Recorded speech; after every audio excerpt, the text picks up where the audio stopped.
ትንቢተ አሞጽ ምዕራፍ 1 በቴቁሔ ከላም ጠባቂዎች መካከል የነበረ አሞጽ በይሁዳ ንጉሥ በዖዝያን ዘመን በእስራኤልም ንጉሥ በዮአስ ልጅ በኢዮርብዓም ዘመን የምድር መናወጥ ከሆነበቱ ከሁለት ዓመት በፊት ስለ እስራኤል ያየው ቃል ይህ ነው።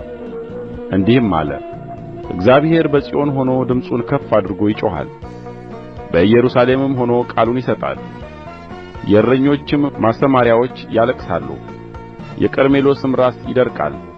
እግዚአብሔር እንዲህ ይላል፣ ገለዓድን በብረት መንኰራኵር አሂዶአልና ስለ ሦስት ወይም ስለ አራት የደማስቆ ኃጢአት መቅሠፍቴን ከማድረግ አልመለስም። በአዛሄል ቤት እሳትን እሰድዳለሁ፣ የወልደ አዴርንም አዳራሾች ትበላለች። የደማስቆንም መወርወሪያ እሰብራለሁ፣ ተቀማጮችንም ከአዌን ሸለቆ አጠፋለሁ። በትር የያዘውንም ከዔድን ቤት አጠፋለሁ። የሶርያም ሕዝብ ወደ ቂር ይማረካል ይላል እግዚአብሔር። እግዚአብሔር እንዲህ ይላል፣ ለኤዶምያስ አሳልፈው ይሰጡአቸው ዘንድ ምርኮኞችን ሁሉ ማርከዋልና ስለ ሦስት ወይም ስለ አራት የጋዛ ኃጢአት መቅሠፍቴን ከማድረግ አልመለስም። በጋዛ ቅጥር ላይ እሳትን እሰድዳለሁ፣ አዳራሾችዋንም ትበላለች። ተቀማጮችን ከአዛጦን አጠፋለሁ፣ በትር የያዘውንም ከአስቀሎና አጠፋለሁ። እጄንም ከአቃሮን ላይ እመልሳለሁ፣ ከፍልስጥኤማውያንም የቀሩት ይጠፋሉ ይላል ጌታ እግዚአብሔር።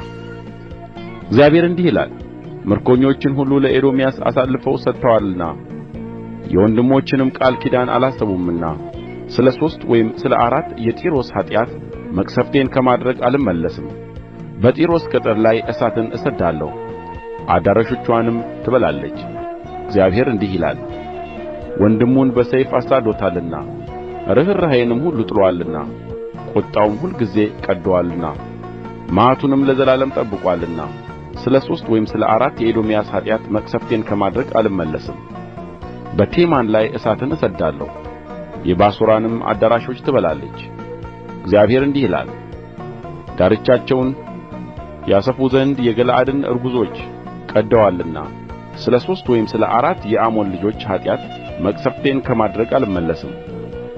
በረባት ቅጥር ላይ እሳትን አነድዳለሁ፣ በሰልፍም ቀን በጩኸት በዐውሎ ነፋስም ቀን በሁከት አዳራሾችዋን ትበላለች። ንጉሣቸውም ከአለቆቹ ጋር በአንድነት ይማረካል ይላል እግዚአብሔር።